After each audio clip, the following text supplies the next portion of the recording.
Hello guys, welcome to another video. This one is paper 2-1 of May-June 2012. So let's move on to question number 1. So here, as you can see, we have Venn diagrams. So we have set A, B, and C. So this is A, B, and C. Okay. Now part 1 is we have the universal set of the numbers from 1 to 18. So let's list the numbers so we know exactly what are the numbers in this set. We have 1, 2, 3, 4, 5, 6, 7, 8, 9. So we have 8, 9, 10, 11, 12, 13, 14, 15, 16, 17, and 18. So this will be the numbers in your universal set. Now next step is A is an even number. So what is A? So A will be even.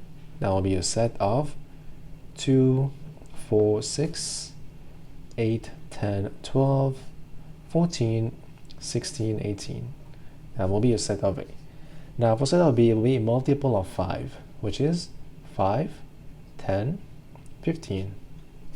That will be multiple of 5.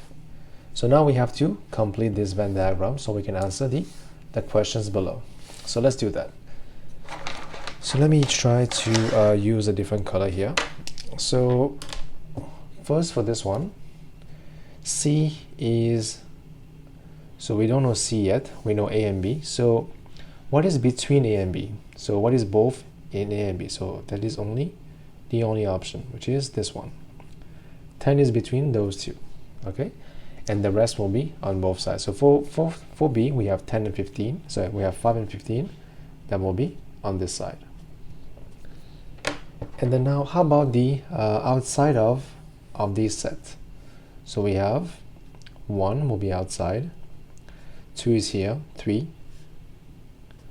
4 here, 5, 6, 7, 7 will be outside, 8, 9, 9 will be outside, 10, 11, 11, 12, 13, 13 will be outside, 14 is here, 15 is here, 16, 17, 17, and that will be, the rest will be between those two sets. Now first part is to find the number of A union B. So what is both in A and B? So let's count. We have 1, 2, 3, 4, 5, 6, 7, 8, 9, 10, 11. So here will be 11 elements. So the reason why is because we don't count 10 twice. We know that 10 is already here. We just count this once and count 5 and this. So that will be 11 elements for the first answer. Now for answer part 2, given that A intersecting B prime intersecting C prime equal to this, list the members of C. So what is this set? So to find this, we can first draw something to see what are we looking for, right? So A is this. We know C is this, given by your diagram, right? So this is C, and this is A, and we know this is B. So here we have A intersecting B prime is outside of B will be this one. Intersecting C will be only C. So which means the set of C is given by this. Now list the element of C. This is the element of C, which is 2, 6, 14, and 18. Because this set has been given to you already, and this set was exactly, no, so I made a mistake again. That's a pretty stupid mistake. I didn't see C prime here. C prime will be outside of C. So outside of C is given to you, not inside of C. So this is not the answer. The answer will be everything in A, but outside of this. So we have 2, 4 will be here, 6, 8, 10 will not be here because 10 is in B. Then we have 12. Then we have 16. So this will be your elements inside of C. So this is not the right answer because I misread this sign. That should be C prime. That should be 4, 8, 12, and 16 as your answer. Now for part B is describe the set C in words. As you can see, we have 4, 8, 12, 16. It is multiple of 4, right? So x is a multiple of 4. Okay, so that will be your answer for question number 1, part A. Now let's move on to part B. It says a school offers piano lessons and flute lessons, so let's call this one P, this one F, to a group of 50 students. So we know in total we have 50 students.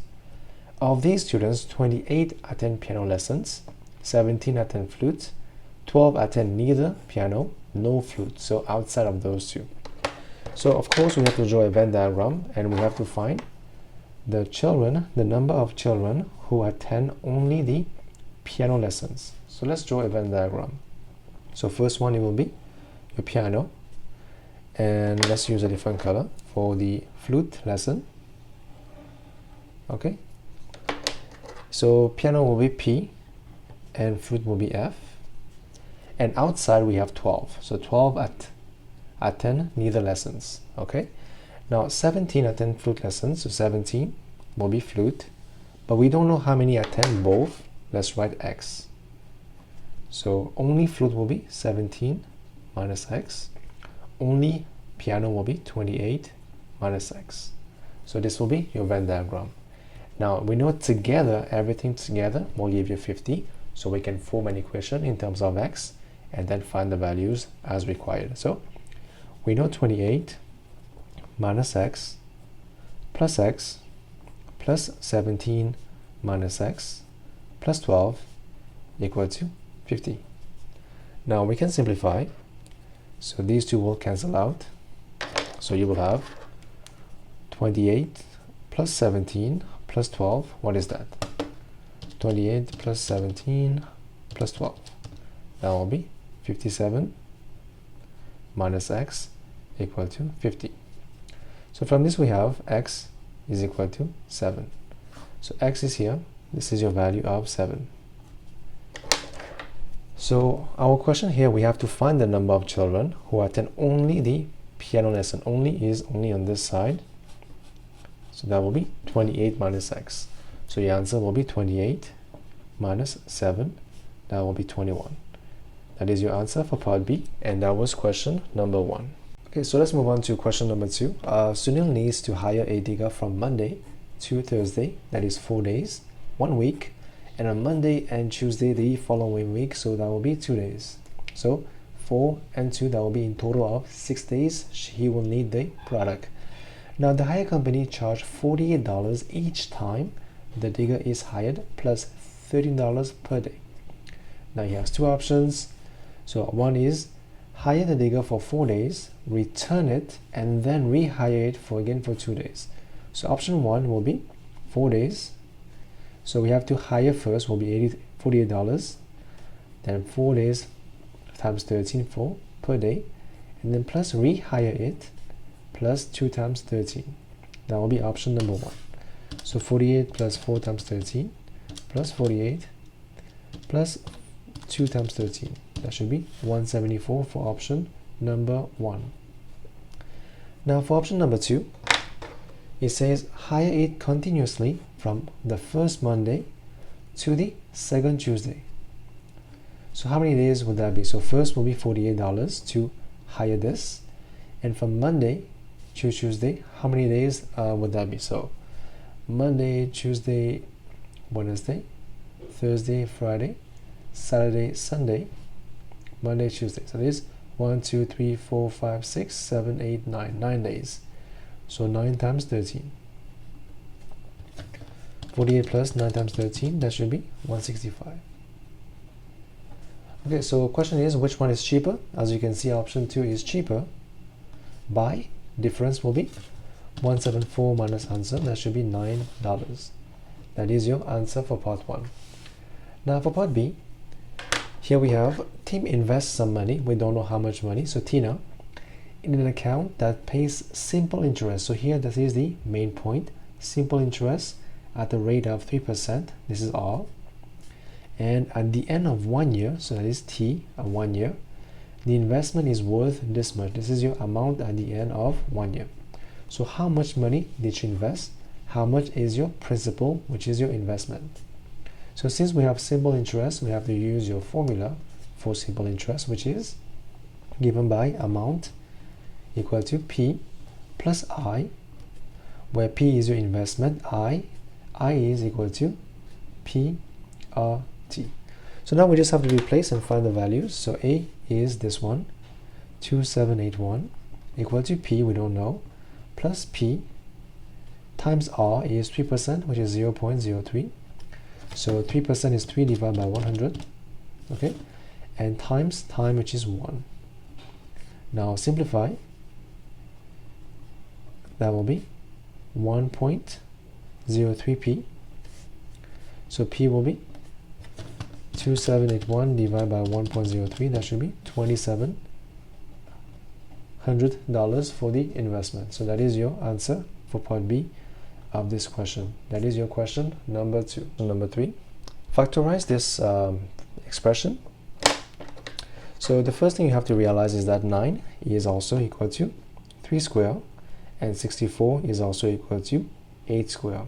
So now replace back, you will have 3x square minus 8y square.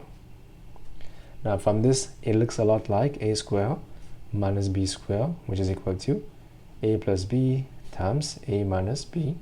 So same way, this will become 3x plus 8y times 3x minus 8y.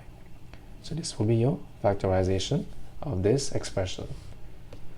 Now for part B, the product of three numbers, 4, x, and this is this.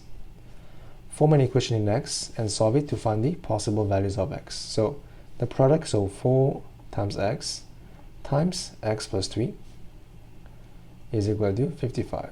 So let's solve and find the value of x. So we have 4x square plus 12x minus 55 is equal to 0. So here we have an equation. We can factorize that and find the value of x. So factorize. So you know 4 is 2x times 2x. 55 is what? It's 11 times 5. Now to get plus 12, we have to do so plus 22 minus 10 to get plus 12. That will be 0. So x can be 5 over 2. X can be minus 11 over 2. So if you guys don't know how to factorize, you can always use your formula, so you will have the same answer. Okay, that will be minus 11 over 2 and 5 over 2. Now for part B, given that we have this equation, show that it is equal to this. So we first look at everything on the left hand side. So the first thing you observe is that we have different bases. When you have different base, you have to find the LCM. In this case, we have to multiply by each other. You will have 3 times x plus 2. Then we have to cross multiply. You will have x this times x plus 2 minus 15 equal to 1.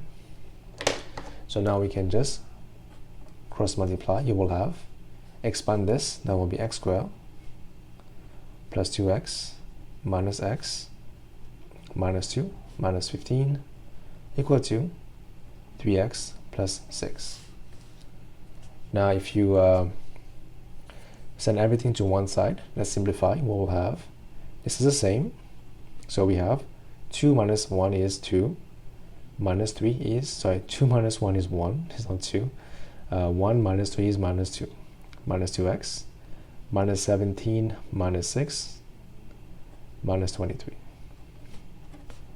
Okay, this is the same as this, so shown as required. Okay, that is pretty straightforward. Now for this one is we have to solve this, giving your answers correct to 1 decimal place. So when you see that, you know that the answer is not exact, so you will have to use your formula. So x is equal to minus b plus minus b squared minus 4 times a times c divided by 2a, which will be 2. Now 4 minus 4 times 1 times minus 23, that should be 96. This is 2 plus minus root of 96 divided by 2. So for your first value of x, we take minus, so 2 minus root of 96 divided by 2.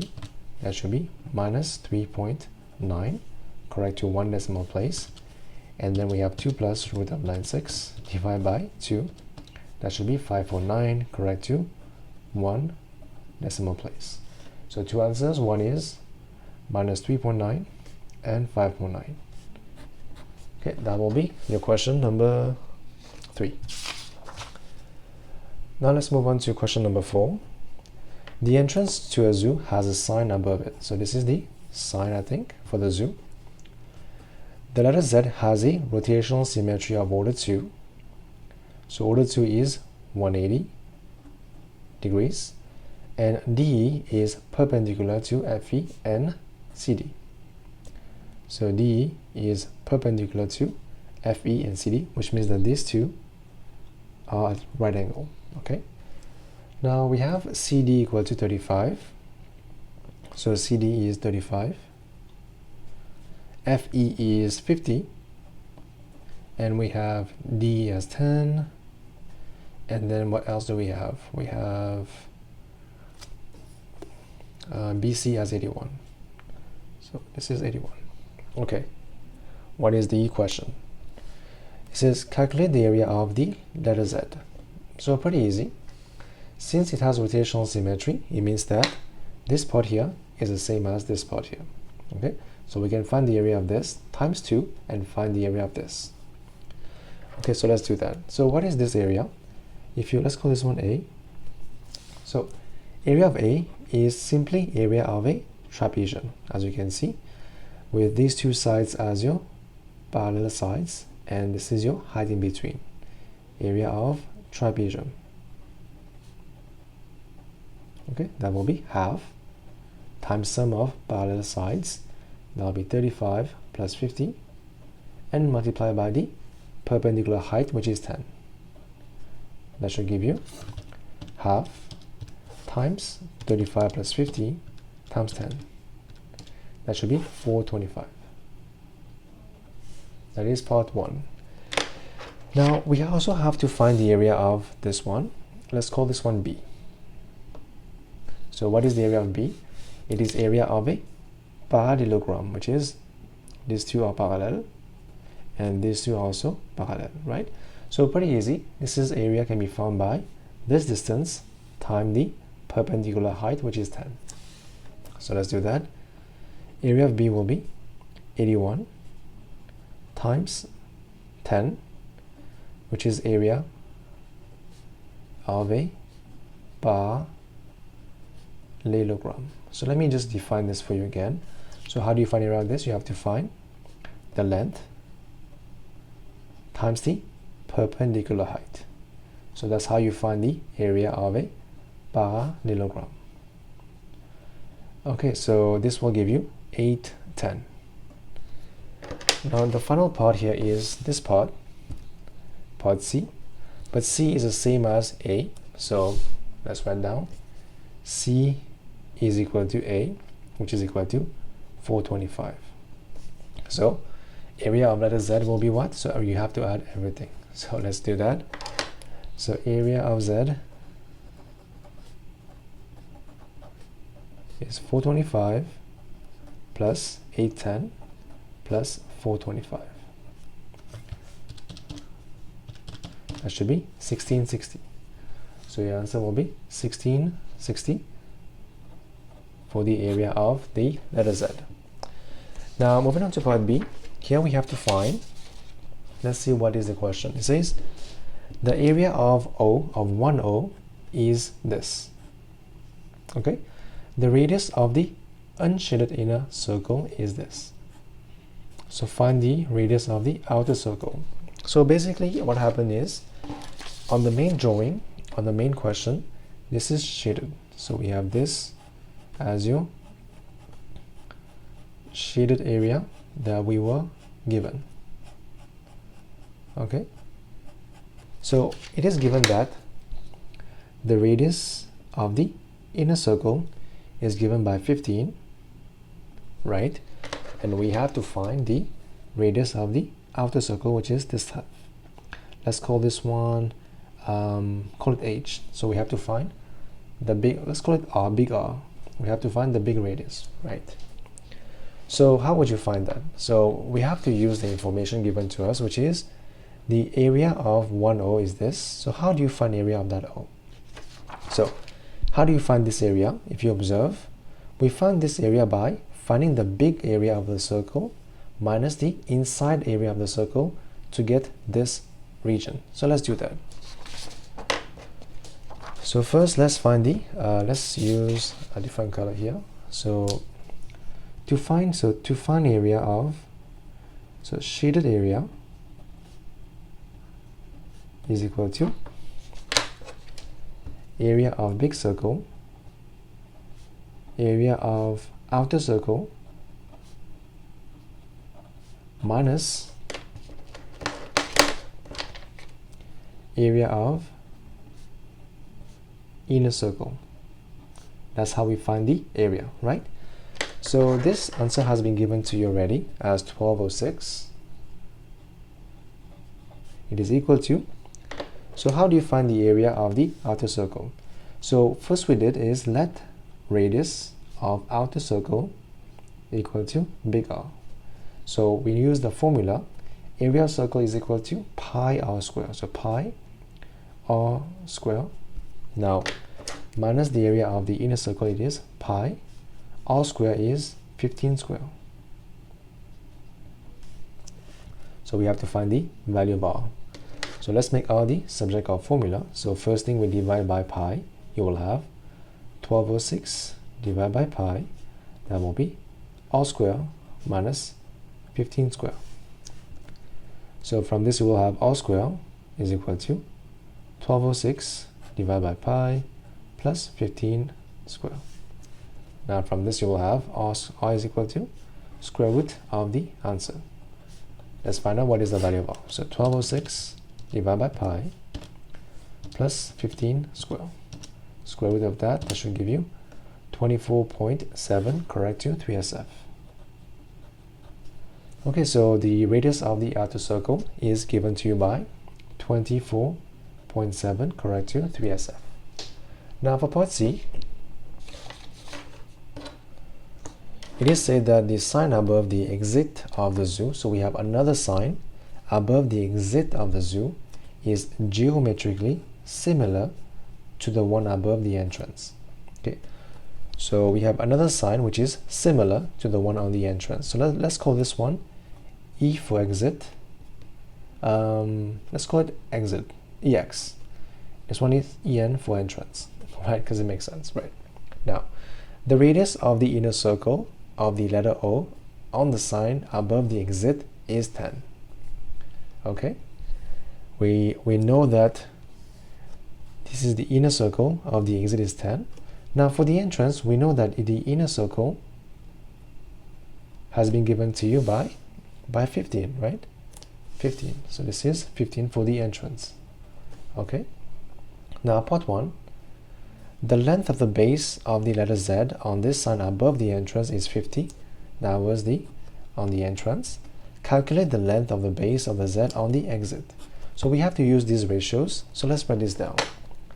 So given to you that EX is your exit sign, ratio with your EN for your entrance sign. The first ratio we know is that it is 10 for the exit and 15 for the entrance. If you divide by 5, that should be 2 to 3. So this is the ratio of the signs, right? Now using this, we can find this value. So we have the length of the base of Z on the entrance side. Entrance is 50, so EN is 50. So we have to find what is the length of the base of the exit side. So we have to find this one. What is the length on this one? So we have to use the ratios. So basically, we can just write down. So 3 is equal to 50. Right? So we have this here. So what is 2? 2 is equal to 50 divided by 3 times 2. 50 divided by 3 times 2. That should be 33 and 1/3. So 33 and 1/3 will be your length of the Z on the exit side. That is part 1. Now for part 2, the area of the sign above the entrance is A, above the entrance, okay, EN.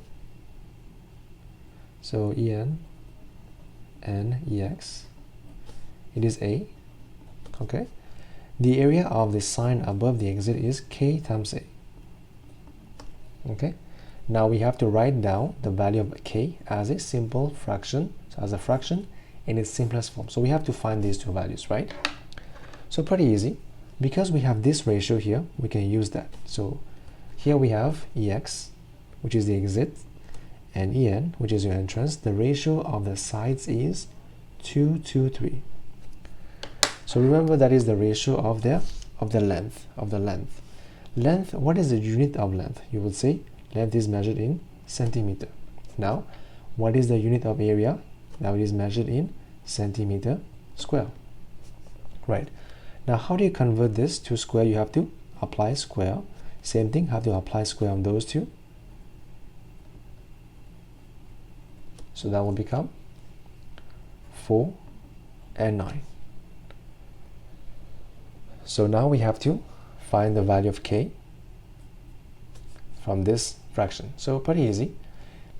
If you were to divide by, so by what can you divide to find this value of K? So right now we have EX, EN, and this is 4, and this is 9. So EN is A, and this is K times A. So what can we do here is we can write down, if to find the value of A, so let's compare. So A is equal to 9, so K times A is equal to 4. So the value of K will be 4 divided by 9, which is 4 divided by 9. Okay, that will be your value of K. So just by comparing, you find the value of K as your simplest ratio. As you can see, we cannot divide further, so your answer will be 4 over 9 for the value of K. Okay, so that will be your question number 4, part C. So now let's move on to question number 5. So here we have a circle, center O, and we have all these points on the circumference of the circle. Now let's see what are the questions that we are asked. So first one, we have to find the angle ODC. ODC is well, ODC. So we have to find this angle. So how would you find this angle? What do we know? We know that EF is a tangent. So EF is a tangent to the circle at D, which means this angle here is 90 degrees. So we know this is 58. So that will be 90 minus 58. Okay. That should be 32. So this is 32 degrees. Now, if this is your center, this is your radius, and this is also your radius, which means this is also 32. So if you know these two angles, you can find this angle by using just minus. So this is the third angle of a triangle. That should be 116. Okay, that is just good to know for now. Let's see what is the question. So first one is 32. That is pretty easy. Then we have to explain why OCB is 26. So where is OCB? O is right here, C is here, and B. So we have to explain why this angle here is 26. So what can we see in this question that can help us? So we know this is 86, okay, and let's see, we have these two as parallel lines, right? So let's rotate in a way. Let's see what do we have.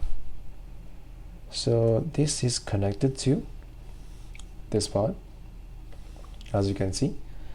So these two lines are parallel, so these two are in the same direction, which means this angle here is equal to, so this angle here is equal to this angle. They are both interior angles. So this big angle is 58, and we know this is 32, so this has to be 58 minus 32, that should be 26. Okay, so we have found out that it is 26. So the reason why you can write, it is because the first thing we have is angle B, so this angle, so CDF, because CDF, and this angle, which is BCD, are alternate angles. So basically they are the same. It is equal to 58. So from that we know that if this is 58, we know this is 32, so OCD is 32. So we know OCD is 32. And from that we know that angle OCB is equal to angle BCD minus OCD, which is 26. This is shown as required. So this is shown on the diagram, as you can see here. So you have to explain. So that's your explanation for part B. Now for part C, find the angle ADC. So where is ADC? A, D, and C. So I have to find this angle. So how would you find this angle? So let's first observe to see what do we have here. So this is 32. So we have to find this one. So how do you find this one? So let's see how can we play with this. So if you observe, this is what? This is your radius, and this is also your radius. Okay, and now we have, so actually we won't use this in this one, we will use something else. If you observe, we have A, B, C, D. Those are 4 points on the circle, which forms a four-sided shape. In this case, the opposite angles have to be supplementary. So what do I mean by that? The sum of the opposite angles have to add up to 180. So basically this angle here, the big angle, plus this angle has to be 180. So what is this angle? The big one. The big one will be 180 minus 86. That will be 94.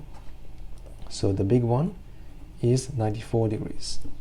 So ADC is 94 degrees. So that is 94. Now this one is 2.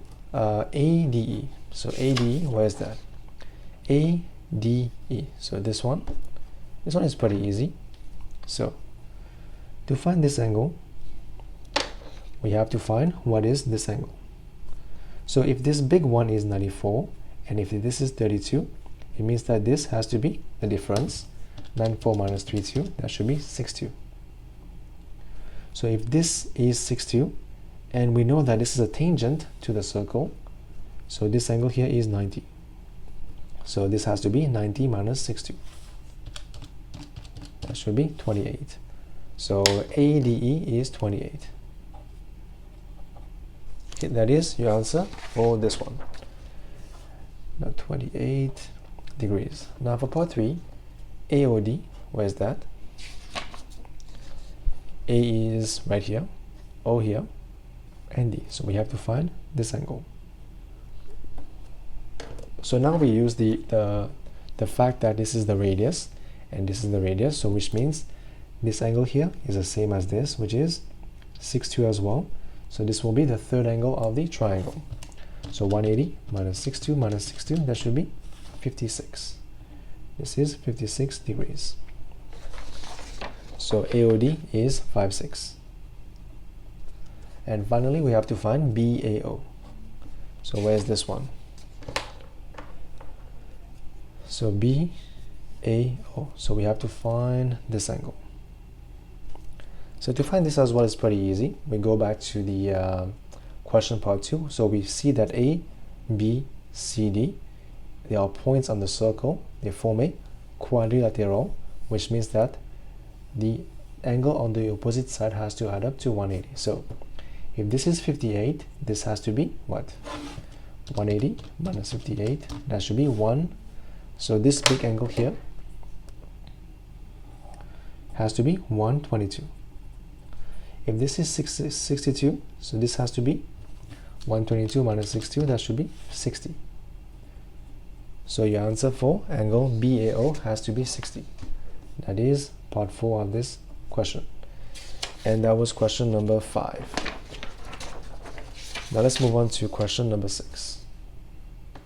So here we have this region R, as you can see, as your shaded region on the X and Y axis. Now the triangle R has vertices, these points. Part 1, the gradient of the sides of R are 0, minus 1 and k. Find the value of k. So where's 0? 0 has to be the horizontal line. So this is this line. And minus 1 has to be going down. So we have to find the value of k, which is this one. So let's use 2 points. Or we can just use height divided by base. So for this line, what is the height? It is 1, 2. And what is the base? 1, 2, 3, 4. So k will be height divided by base, which is half. So your answer for k will be half. Now if you guys don't know how to do this, that's okay as well, no problem. You can just take 2 points, take 0, 0, and take 2, 1. So for example, let me take 2 points. So I'll take the point 0, 0 and 2, 1. Any point on the line, that is fine. So you have to find the gradient, which is the value of k. That will be y, y2 minus y1, which is 1, and x2 minus x1, that is 2. That is half as well. So same thing, same answer, right? Now for part B, one of the inequalities that defines the region has been given to you. So if you were to write this again, y is less or equal to minus x plus 3. So this is minus x, which means that it is going downwards, right? It is negative gradient. So it means that this is the line that is given to you, right? Now for part B, I'll write down the other 2 inequalities that define this region. So you have to find this equation and this one. So this one is pretty easy. It is a horizontal line at y equal to minus 1. So this is the line y equal to minus 1. But it has to be above this line. So it is equal to y above or equal to minus 1. Now we have to find the equation of this line. So pretty easy as well. Since we have the gradient and we have a point, we can find the equation. So let's do that. So that will be y minus 0 over x is equal to half. So you will have 2y is equal to x. So this equation is 2y is equal to x. So it has to be below. So it will be 2y less equal to x. And that will be this part for that is part B of the question. Now let's move on to question part C. Now the triangle R is mapped onto triangle P by a reflection in the line of y equal to minus 2. So let's first draw this line. So go back to your graph. We have the line y equal to minus 2. So where is that line? So first thing has to be a horizontal line at y equal to minus 2. So reflection in this line. So how would you reflect that? So pretty easy. You just have to count, right? So it has to be, this is 1. It has to move 1. This one is 1, 2, 3. So 1, 2, 3. This is 1, 1. So we just have to join the points and label the triangle as your triangle image, which is, so let's join that, and this will be your image under this reflection. That will be your triangle labeled as your triangle P. Okay, that is for part C. Yeah, that is done. Now for part D, triangle R is mapped onto triangle Q by a stretch where the invariant line is the y-axis. That is the y-axis. Now, this transformation maps the vertex 2, 1 onto 4, 1. Okay, let's count. So, 2, 1 onto 4, 1. So the first thing here we have to see is what is the stretch factor. So if the y-axis is your invariant line, we can find the stretch pretty easily. So first thing we do is go back to your first point, and what is the distance from the y-axis? You would say it is 1, 2, right? So it is 2 from the y-axis. Now what is your image point from the y-axis? It is 1, 2, 3, and 4. So to find the stretch, it is taking this large distance, which is 4, divide by 2. So your stretch will be 2. So let's write this down. So for this stretch, state the factor, it is 2. So sometimes, so if it goes in this direction, it is 2. But however, if something happens, it goes in this direction, it has to be minus 2, okay? Just to let you know. So it is 2 in this case. Now for part 2, find the coordinates of the vertex 4 minus 1 when it is transformed by this stretch. So what is 4 minus 1? So 4 minus 1, this point. So pretty easy. So it is how much from this line? It is 1, 2, 3, 4 distance. Now since the stretch factor is 2, we have to multiply by 2. So 4 times 2 will be 8. So 1, 2, 3, 4, 5, 6, 7, 8. So it will be here. 8 minus 1 will be your new point after this stretch. Okay, now for part 3, find the area of triangle Q. So triangle Q, let's see. So we can use definitely use the this one to find the area. That should be pretty exact. But we can also find the area using the drawing. Let's find both ways, okay? So we know this became this and this became this. How about this one? If you think about this, that will be 1, 2, with the count, 1, 2, 3, 4. So since it is 2, we have to multiply by this one. So if you join them, you will have your new shape Q. But let's just use the factor to find the area of triangle. We can come back to this after we do that. So to find the area of triangle Q, we can just find the area of triangle R. So what is the area of triangle R? So because R, we know what is R already, we can just use that. So R is here. To find the area of triangle, we have to do half times base times height. The base here is 1, 2, 3, 4, 5, 6, and the height is 1, 2. So area of triangle R is half times 6 times 2, which is 2. Now, using the same, so 2, in that case, sorry, it is 6. This 2 cancel out. That should be 6, not 2. So area of R is 6. Now, since Q is something obtained by stretching R by a scale of 2, it means that the area, from this we have, area of Q has to be 2 times 6. That should be 12, because it is something obtained by a stretch of factor 2. So that should be your answer. But now let's say if you didn't know how to do this, you can always go back to your graph and find the area of triangle Q. So after joining all the points of the triangle Q, so let's do that. We can find this on the graph itself. So that will be your new triangle Q. So this is this, and this joined back to this one. Okay, that is your triangle Q in the green. So to find area of triangle, have to find the base and the height. The height is 2, and the base is 1, 2, 3, 4, 5, 6, 7, 8, 9, 10, 11, 12. So according to your graph, area of triangle is half times base times height, which is 2. That will be 12. Same thing as required. So next time, if you guys know that we have the stretch factor already, you can just multiply by the stretch to find the area of the corresponding triangle. Or you can, if you have a graph, you can always just draw the triangle and find the area. So that will be your question number 6. Now let's move on to question number 7.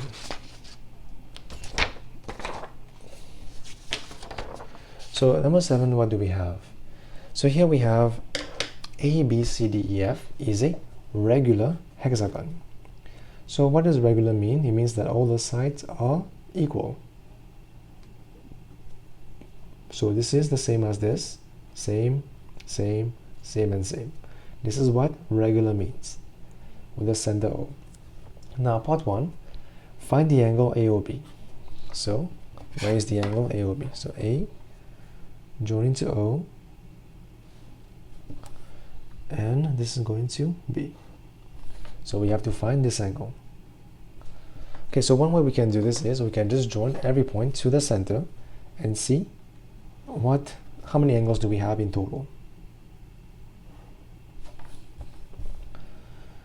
So as you can see,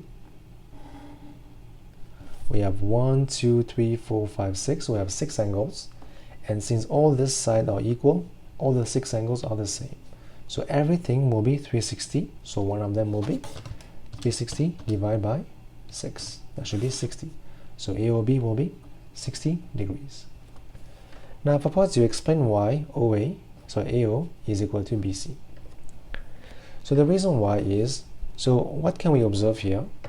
We can see that OA and OB are the same, which means these two angles are the same, right? Now what is the value of these two angles? So this is 60, so these two has to be 180 minus 60 divided by 2. So which means that this is also 60, this is also 60. So if all the angles are 60, it means that these triangles are equilateral triangles. So that's why all their sides are equal, right? So this is because triangles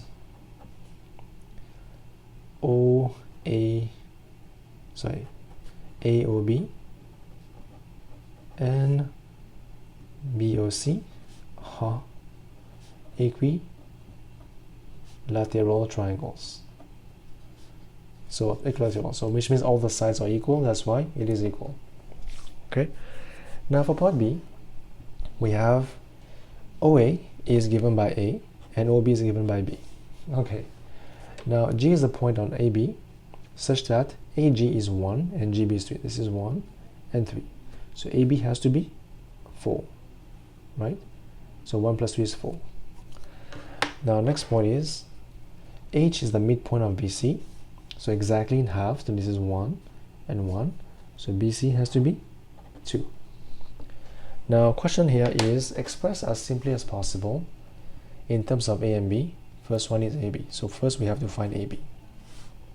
So to find AB, moving from A to B, we have to A going to O, O going to B. Okay, so that will be minus A plus B. So B minus A. That is your first answer. Now for part 2, FB, F going to B, so we have to go F going to A going to B. Now F going to B is the same as this one. FB is B, so B, AB. So that is B plus AB, that will be minus A plus B, which is 2B minus A. That is your answer for part 2. So now we have to find OG. So where's OG? O is here, G is here. So let's connect them. So to find OG, we have to first go from O to A and A to G. So OA is A and AG is, so O is A. And what is AG? AG is 1 over 4 of AB. Okay? AB is B minus A, right? So AB is B minus A. So just simplify this. You will have A plus 1 over 4B minus 1 over 4A. That will be B over 4A minus 1 over 4B. So if you write this down, you can write 1 over 4 outside. You will have 3A minus B. That is your OG. Now for part 4 is OH, so let's find OH.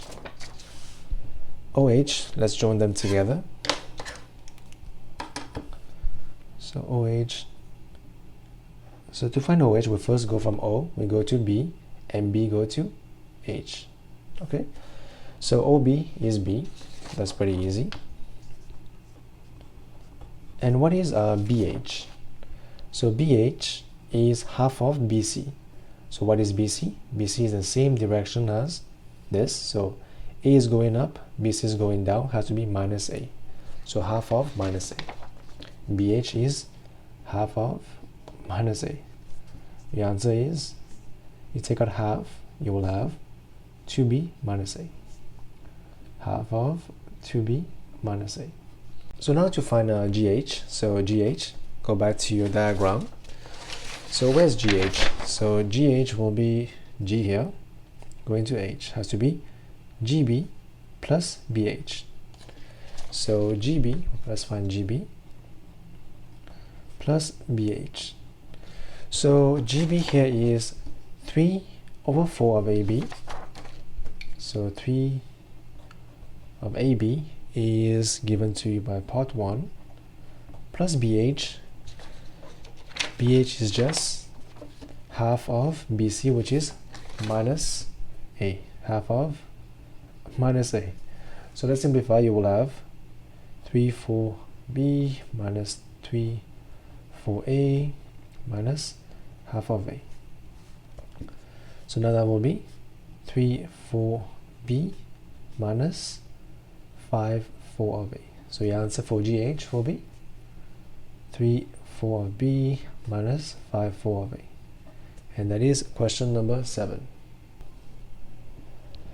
So we have here 3 towns A, B, C are located such that AB is 90 km, BC is 100, and AC is 85. Okay, the bearing of B from A is 127. Write down the bearing of B from A from B. So pretty easy. If you just draw something, you can just find that out pretty easily. So bearing of B from A, so let's say we have the point A here. So you need to have a north line. So the bearing of B from A, so bearing will be 127.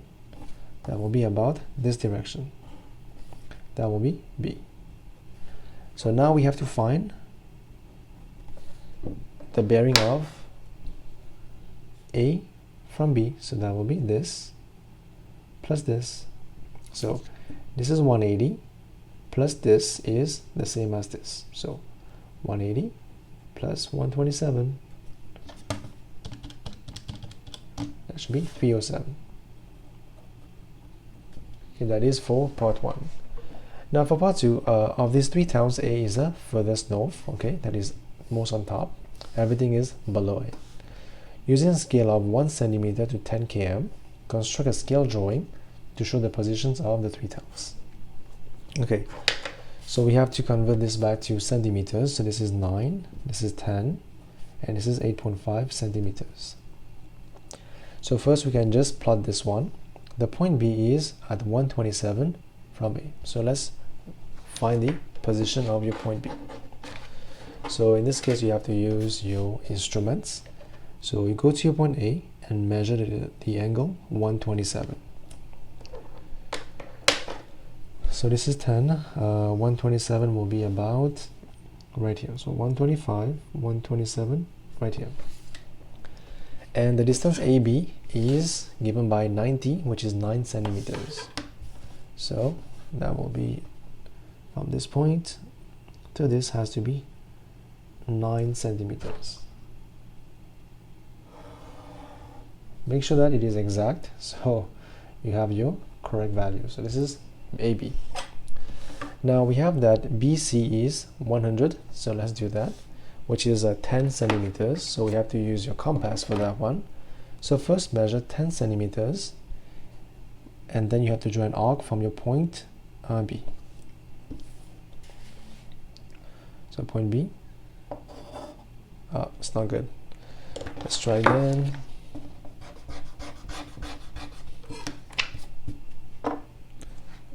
So we have to remeasure. So make sure that, as always, I always say that make sure your pencil is sharp, because it helps you to have the correct arc for these values. Okay, so that will be my 10 centimeters. Go to your point B and then draw an arc right here. And the next step is we have to draw this one. AC is 8.5 centimeters, so we have to measure 8.5.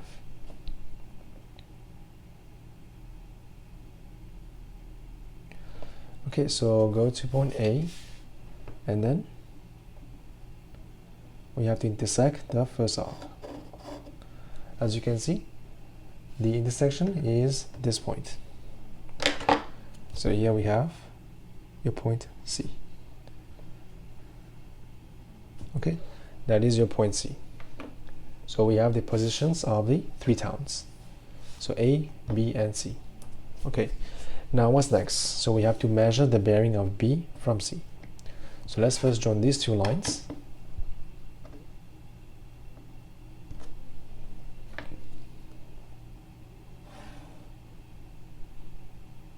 Okay, and we have to draw a north line here.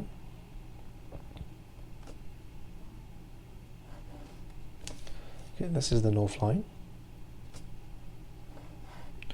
So we have to find the bearing of B from C. So from point C, we have to measure the angle that goes in this direction. So the angle that we see here is, so this is 70, I would say 70, let me take 74, I guess, 74. I will take the value for this one. Your value may be 73 or 75, that is okay as well. For me, I will take this value for my bearing. Now let's move on to part B. We have a JKLM is a quad with KL as 7. So KL is 7, and this angle is 72. Now question part 1 is, calculate the area of sector KLM. So how do you find this area? So use a formula. We have 72 divided by 360 times pi r square. This is your radius, 7 square. Pi, that should be 30.8, correct to 3SF. Now next step is to find the perimeter of the sector. So if this is 7, this is also 7, we just have to find the arc of Kn.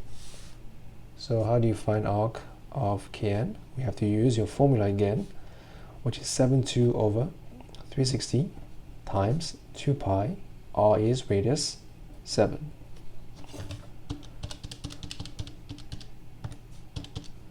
That should be 8.7, so that will be 8.80. 8.80, correct to 3SF. Now for the perimeter, that will be plus 7, that will be 22.8. Okay, so 22.8 for your perimeter. Now for part 3, on the diagram, construct the locus of points inside of the quad JKLM, which are, first one is 5 centimeters from JM. Okay, so it needs to be 5 centimeters from JM. So JM is here. It has to be 5 centimeters from the point of JM. So let's first measure. So JM is this one, not this one, this one. So it has to be parallel with JM, but inside of this one. So first let's measure the 5 centimeters and see where can we draw that.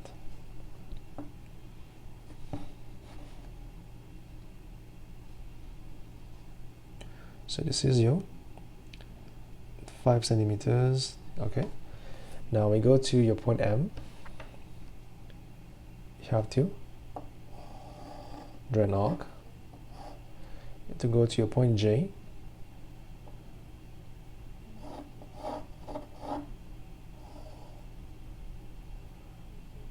With the same kind of arc, right? Now this is a straight line. It has to be at this point as well. Okay, let's measure if it is 5 exactly. So yep, it is 5, that is good. So that is the first point. And then from this we also have to, so usually I will draw another arc to connect with this one, but we can just do a straight line here to see where they intersect. That will be about this point. So we have to join these two. inside of the quad. Okay, so that will be for the first part. So let me try and see.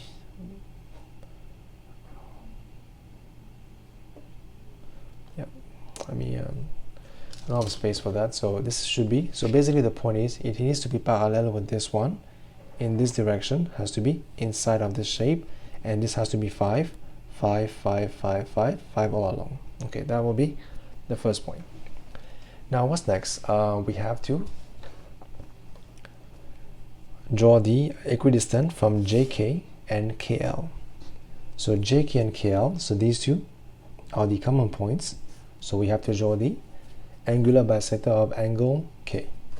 So go to angle K. Now just use a compass. You have to draw an arc cutting this line and this line. Now you will have 2 points of intersection, which is this and this. With the same length, you have to go to the first one and then go to this one, intersect the this one, right? So you have a 1 point here and 1 point here. So by joining those two, you will have your required locus. So point K joining to this point. Okay, so that will be your line for part 2. So 1 and 2 is done. Now for part 4 is we have to find the point P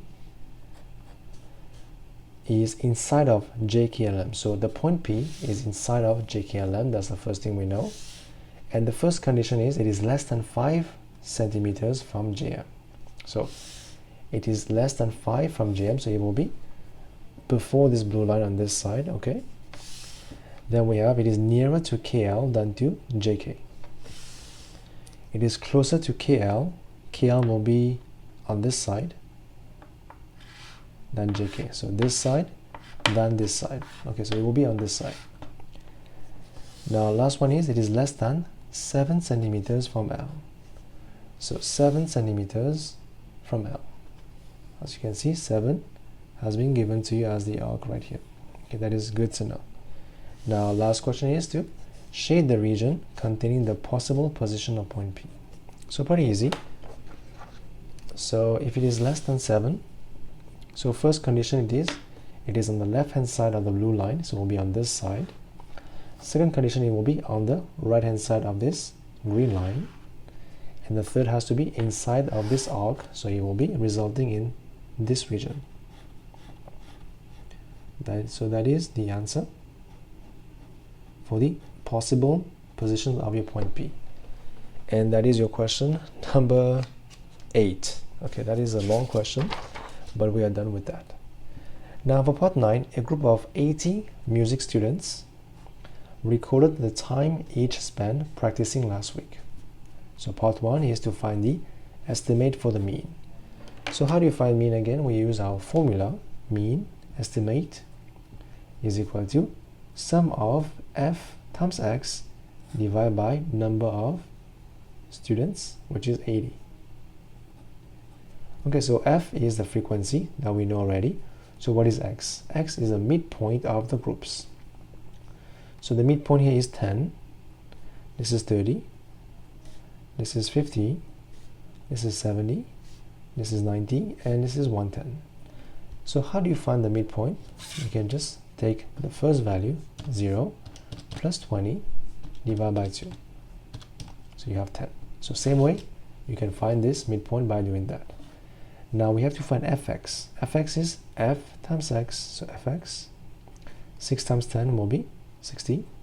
This times this will be 450. This time this will be 50 times 29, that should be 1450. 70 times 18, that is 1260. Then we have 180, sorry, it is 8, mistake, so 810, this is 330. Now we have to find the sum of all the f of x, so we have to add everything together. 60 plus 450 plus 1450 plus 1260 plus 810 plus 330. that is 4360. Divide by 80 for your estimate. That is 54.5. Your answer is 54.5 minutes. Now for part B, complete the cumulative frequency table. So to complete the table, we have to use these values on top. So m equal to 0 is 0, makes sense. M less than 20 has to be 6. M less than 40 has to be 15 plus 6, 21. M less than 60 has to be 15 plus 6 plus 29. So 6 plus 15 plus 29, that should be 50. Now m less than 80, so less than 80 has to be all this. So I have to plus, that should be 68. Then less than 100, we have to add all this. That will be 77. Okay. Now that is for 1 mark. Now for part B is, for this part of the question, use the graph paper, okay? Using a scale of 1 centimeter to represent 10 minutes on the M axis for this, okay? And then we have to use a scale of 2 centimeters for 10 students on the vertical axis from 0 to 80. Okay, so let's do that. So we have to use this graph paper given to us. So first one is your horizontal axis. It will be from 0 to 120. And the scale is given to you as 1 centimeter is 10 minutes. So that will be starting from 0. That will be 10. That is 20. That is 40. 60, 80, 100, and 120. So that's all we need.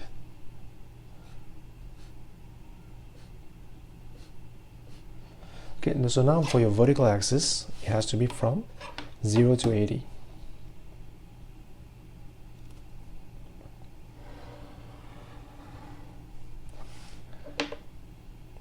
So it is always important that you label your axis.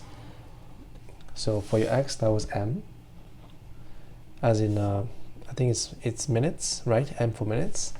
And for your y, it is your number of students, or your cumulative frequency, right? So let's write down cumulative frequency. Okay, so we have to label this. It says that for every 2 centimeters, it has to be 10. So that will be 10, 20, 30, 40, that will be 50, 60, 70, and finally 80. So from 0 to 80, that should be your y-axis. So now we have to plot the graph. So we just have to draw the points from this graph. So this is your x, this is just like your x and your y. So we have these 2 points we have to plot on the graph. So first point here is 0, 0. So 0, 0. Then we have 26. Then we have 40, 21. 21 is right here. Then we have 60, 50. 50 is right here. Then we have 80, 68. That will be on top. Then we have 177. And then we have 120, that should be 80. Now next step is to connect all the points with a smooth curve. So now it is really important that you have a smooth curve because your answers depend on your curve. So I will try my best using my pen, but if you are using a pencil, definitely you can always retry again and make it as smooth as possible.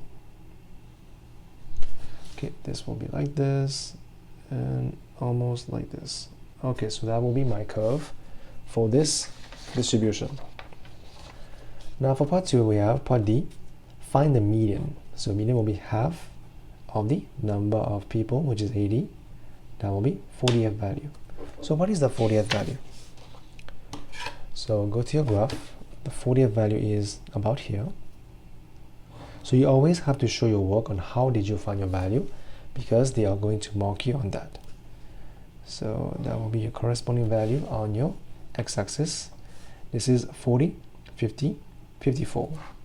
So that will be 54 minutes for your median estimate. Now for part 2, we have to find the interquartile range, which is Q3 minus Q1. Q3 is your upper quartile, which is 3/4 times 80. That is your 60th element, and 1/4 for your lower quartile.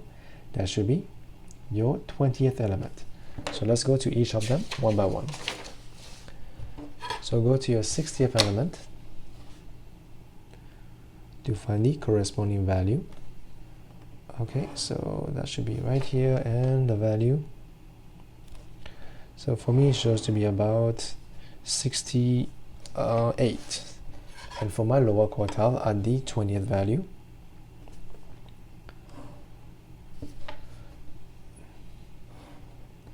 it is 38. So we have 68 minus 38. So my range is 30. So let's check. 30. My interquartile range will be 30 minutes. So alright, so that should be for part 2. Now for part 3, find the chance that a student chosen at random practiced for more than 75 minutes. So you have to use a graph. So this is minutes. So let's go to the value of 75. So I will use a different color for this one. So 75 will be in between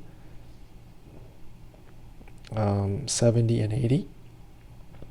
So we have to draw a line here and intersect the curve exactly at the corresponding value. Now we have to find the number of people or students that plays for more. It says for more than 75. Now, so 75 or less is this many people, which is 65. So 65 people plays less than or equal to 75 minutes. So this is the number of people who plays more. So this distance is 80 minus 65. That should be 15. So basically, we have from the graph, we have seen that number of people, of student who plays more than 75 is 15. So the P will be 15 divided by the number of students, which is 80. So let's find the simplest ratio. 15 divided by 80, that should be 3 over 16. 3 over 16, or you can write in decimal place. That should be 0.188. That is up to you, to which value do you want to choose. Okay, so that will be my question number 9. Now let's move on to question number 10. So here, what do we have? You have a cuboid has a square cross-section shown in the shaded in the diagram. So I think this is a square cross-section. This is a square. Square means that all the sides are the same, right? So if you have a square, all the sides are the same. Now the length of the cuboid is x. This is x. And the sum of the length, which is x, plus one of the sides of the square is this. So let the side of the square is, let's call it y. Okay, let's call it s. The reason why I changed from y to s, because here we have y already. We don't want to confuse with that. So we change this to s, the side. So the sum of the length, so sum of x plus s is 10. Okay, so s is equal to 10 minus x. Okay, so for now we know that. That's okay. Now, what else do we know? It says, part 1, show that the volume of the cuboid is y given by this equation. So how do you find volume? It is length times width times height. So the length is given by x times width is s, and times height, which is the same value as well, because this is s, s, s, s, right? So this is height is s as well, will be the same. So let's expand and see what do we have. That should be 100 minus 20 x squared, sorry, x plus x squared. Now if you want to expand this, you will have 100 x minus 20x squared plus x cubed. That is equal to, so this is y, volume, x cubed minus 20x squared plus 100x. So this is the same as this. Now for part B, the table shows some values of x and the corresponding value of y.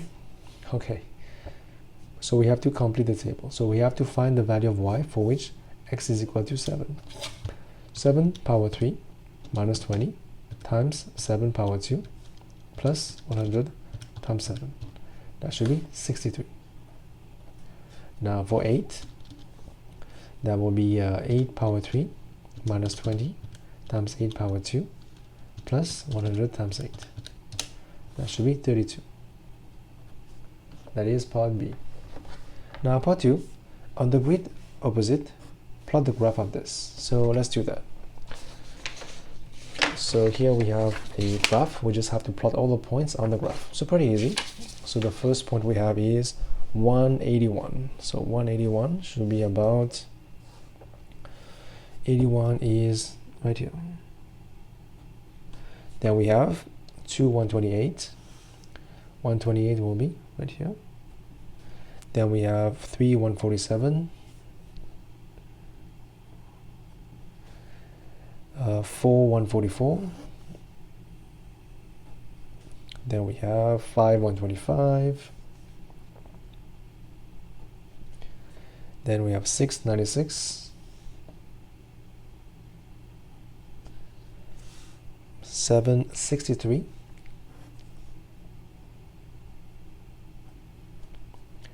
832. We have 99. So 99 will be right here. So now we have to join all the points by a smooth curve. So again, try your best because your answers will depend on your curve.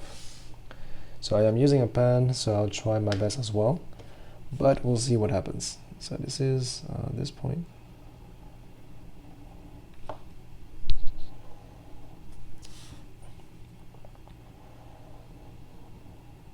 Okay, and this will be like this. Okay, so that will be kind of your curve. Okay, that will be your question, part 2. Now for part 2, use your graph to find the maximum volume of the cuboid. So according to my graph, the maximum volume will be 1, so volume is y, should be about 148. According to my graph, it's 148. Okay, so 148, which is the max value that I can see on the top of my graph, shows to be about 148. Now for this one, part 2, find the possible values of x when the volume is 120. So 120, so we have to go to your graph and you have to draw a line at 120 to see where it cuts your graph. So let me use a different color here. I'll use this blue. So as you can see, it cuts my graph at 2 points. Now I have to find the corresponding value of x that is possible.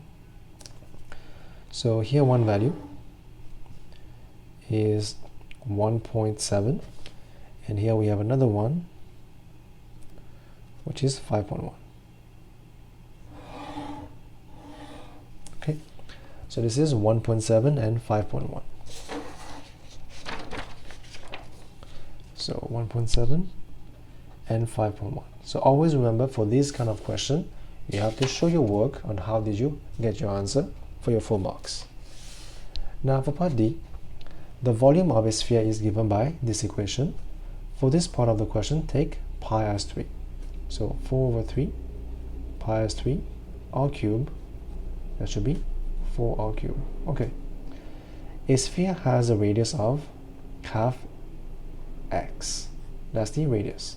replace the radius by this, you will have 4 times half x power 3.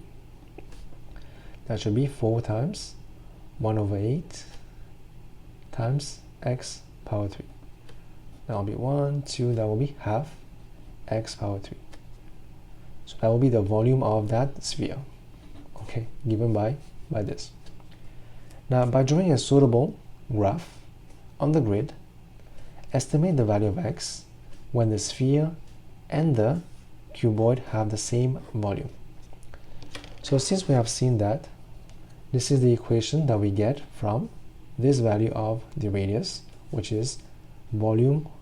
So here volume is y, so y is equal to 1/2 x power 3. So we have to draw this curve on the graph to see where they meet each other. So pretty easy. We just have to find 2 points where they join, right? So let's do something. So first let me begin with when x is equal to 0, y is equal to 0. That's the first point that we have. Now next point, let's say if x is equal to, let's choose a value here. Let's x equal to, let's say 2. Y is equal to half 8, that is 4. So second point is 2, 4. Now let's say x is equal to the value of 4. So y will be half of 4 power 3. That will be too much. So, oh sorry, I made a mistake. So half times 4 power 3. That should be 32. So that is a third point. So 4, 32. Now let's use a point about, let's say I use 8. Let's see what do we have. If x equal to 8, what is the value of y? So that will be half of 8 power 3. That should be 256, which is too much because we don't have any values after past 150. So we cannot use 8 for now. Let's use 6 and see where it goes. Half 6 power 3. That should be 108. So x equals to 6, y is 108. So we have another point. So first let's plot these points. First point is 0, 0. Then we have 2, 4. 2, 4 is right here. Then we have 4, 32. Let's double check. Half of 4 power 3. That should be 32. 4, 32 should be right here. Let's try 5. Where is 5? Half of 5 power 3. That should be 62.5. 62.5 should be about 62.5 should be about here. Then we have 6 as 108. So 6 will be half 6 power 3. 108. So 6 will be 108. Okay, so I can see it has crossed the graph already. So now we can join all the points. So let's join that with a different color so we can see exactly where it cuts our graph. So as you can see, this one joining with this one, and this one joining with this one, and this has to join with this one. Okay, so that is enough because we just need to see where they have the same volume. Okay, so it says find the value of x for when they have the same volume. So same volume will be this point, and the volume is 100 according to the graph. So what is the value of x for that value? It will go down to here. Let's see what value do we have for that. It shows to be about 5.9. So x, it is 5.9 for the estimation of x. So now your value may be different because it depends on how do you draw your two graphs, but you have to show how did you find your value. Okay, that will be your question number 10. Now let's move on to question number 11. So a vertical mass AB is 15 and is attached to the top of building at B, as you can see here. Now question number 1 is calculate AE is this one. So if you have a right angle triangle, we can find AE by using the Pythagoras theorem. So you will have 15 square plus 11 square is equal to AE square. So AE is equal to square root of these two. That should be 346. That is 18.6. So AE is equal to 18.6. Now let's move on to the other question. So we have to find angle ADB. So we have all this length given to us. Where is ADB? A is here, D. So we have to find this angle. So since we know all the three sides of this triangle, we can use the cosine rule, right? So you will say cosine of angle D is equal to 60.5 square plus 50 square minus 15 square. 2 times 60 times 50. So we can solve for cos D. So that will be 60.5 square plus 50 square minus 15 square. Divide by 2 times 60.5 times 50. That should be 0.981. So angle D is equal to inverse cos 11.2. So angle D is equal to 11.2. Now for part B on this question 11,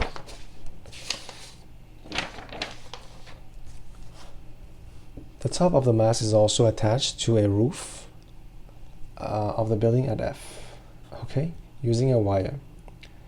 Now we can see that FBE, so FB is 75, this is 55, and this is right angle. So first one is calculate the angle BFE. So BFE. So pretty easy. It's the third angle of the triangle, which is 180 minus this 2. So 180 minus 75 minus 55, that should be 50. So BFE will be 50 degrees. Now for part 2 is find the side FB. So find this side FB. So let's call this one X. So how would you find this side? So we know this side, we know this angle, we have to find this side. We can use our sine rule. So X over sine of 55 is equal to 11 over sine of 50. So X is equal to 11 sine of 55 divided by sine of 50. So let's do that. That is 11.8. So FB will be 11.8 meters. Now for part 3 is calculate the angle of depression of F from the top of the mast. So depression will be what? So here we have B, here we have A, and here we have F. So F, B, A. So by joining these two, it's the same thing as we have here. This is 90 degrees, this is 15, and this is 11.8. So what is the angle of depression? It will be this angle. So this angle is the same as this angle, so we just have to find this. This is a right angle triangle, so we can use SOHCAHTOA to find this angle. So we have to use tan. Let's call this alpha. So here we have tan of alpha is equal to 15 divided by 11.8. So from this you have alpha is tan inverse of 15 divided by 11.8.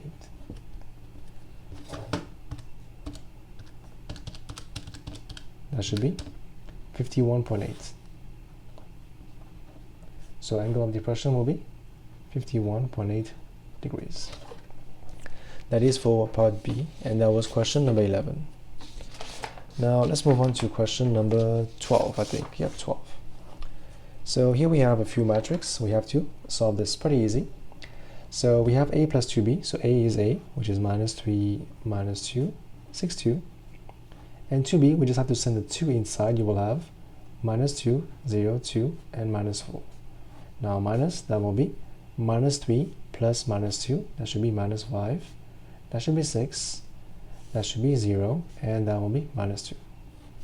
So this will be minus 5, 0, 6 minus 2. Now for part 2, we have to find A inverse. So we have to find the determinant first of A. So we just have to cross multiply. So 2 times minus 3 minus minus 2 times 6. That will give you minus 6 minus minus 12. That is 6. Now what is the adjoint matrix of A? So that will give you 2 minus 3, 2 minus 6. So from this you have A inverse is given by 1 over 6 times this matrix, 2, 2 minus 6 minus 3. So that was pretty straightforward. Now let's move on to question part B. So we have Mark and Luke spend 3 days training for a cycling event. So let me use a different color. Now Mark cycles at an average speed of 24 on the first 2 days and 26 on the third day. So 24, 24, 26. Luke cycles at an average speed of 25, so 25, 24, and 27. Now they each cycle for 1 hour on the first day. Increase their cycling time by half hour by each day. So M will be, if you increase by half, that will be 1.5 hours, and this will be 2. So M will be 1.5, and N will be 2. So part 2 is find this one. So we just have to multiply these two matrices. P is 24, 25, 24, 24, 26, 27 times Q, 1, 1.5, and 2. So we have to do rows by column. So let's do that. 24 times 1 plus 24 times 1.5 plus times 2. First value will be 112. And then we have 25 times 1 plus 24 times 1.5 plus 27 times 2. That will be 115. So the first one is Mark's time, then Mark's distance, and this one is Luke's distance. So this is your answer, which is 112 and 115. Now for part 3, calculate the difference between the numbers in the matrix PQ. Explain what this number represents. So as you can see, difference will be 115 minus 112, that should be 3. And this number represents the amount of distance, or the distance traveled, the extra distance, or the extra distance cycled by Luke compared to Mark.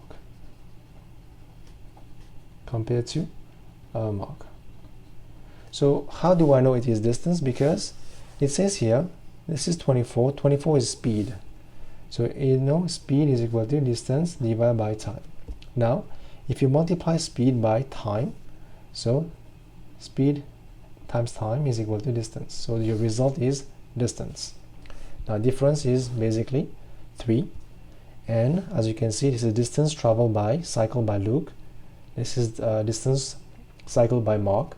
Difference will be the extra distance cycled by Luke compared to Mark. So you can say this is the distance, which is, so basically Luke cycled more than Mark by 3 km. This is km. So that's what it means, right?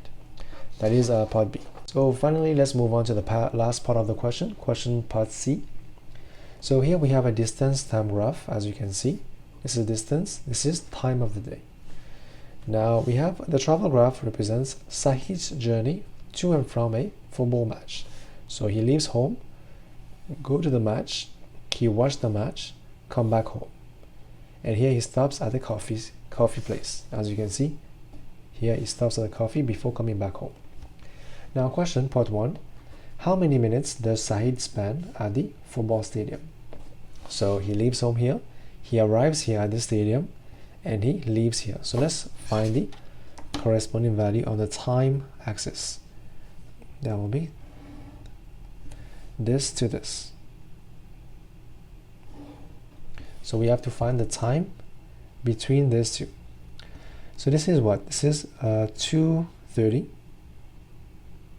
which is 14:30, so 2:30 p.m. And this is what time? This is, so we can count. This is 1 square, 2, 3, 4, 5, 6, 7, 8. This is 8 squares, right? So what is this distance? This is 30 minutes plus 1 hour, so 1 hour 30 plus this much. So we know that 10 square is 1 hour, so 8 square is how much? So 10 square is 1 hour, which is 60 minutes. So 8 square will be 60 divided by 10 times 8. That should be 48. So basically, that is 48 minutes plus this much, which is 30 plus 1. So 30 minutes plus 1 hour plus 60 plus 48. That should be 138. So he spent 138 minutes at the stadium. So you just have to find the values from this time to this time to find this. Now for part 2, what is his speed in km per hour for his journey? So since we have it's called a distance time graph, the speed is the gradient of the graph. So we have to find the gradient of this line. So you can always just find 2 points and find the gradient, or you can find the base and find the height and take height and divide by base. So this is how much time? So 2:31, this is 1 hour and a half, and the height is 66 km. So as you know, speed will be distance, which is 66 km, divided by time, which is 1.5. That should be 44 km. Now for part 3, what is the distance between the football stadium and the cafe? So cafe is right here, this is a stadium, so we have to find the height. This is 66, and this is what? This is 38. So the distance here will be 66 minus 38, that should be 28.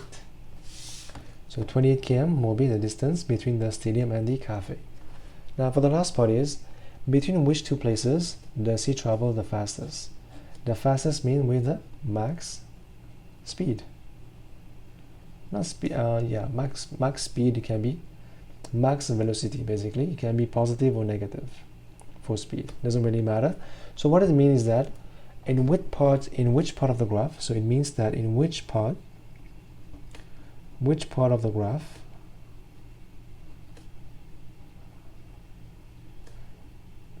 has the steepest gradient. That's what it is trying to tell you to find. Steepest gradient. Now if you observe, here we have a gradient. It seems to be kind of steep. And here we have a second one, and here we have a third one. So where do you think it is the steepest? By observation, you can see here we have the steepest gradient, which means that he travels the fastest. This is from the stadium to the coffee. So right down, this is the between the stadium and the coffee shop and the cafe, he travels the fastest. But now if you don't know how to find this, you can always find 2 points, 2 points and 2 points, find the gradient. Which one has the largest value will be the fastest where he comes from. But usually if it is only for 1 mark, it should be pretty easy. It just means that you have to find the place where it has the steepest gradient. So by observation, this one has the steepest gradient. So that was the last question. I hope that was somewhat helpful. As always, thank you for watching.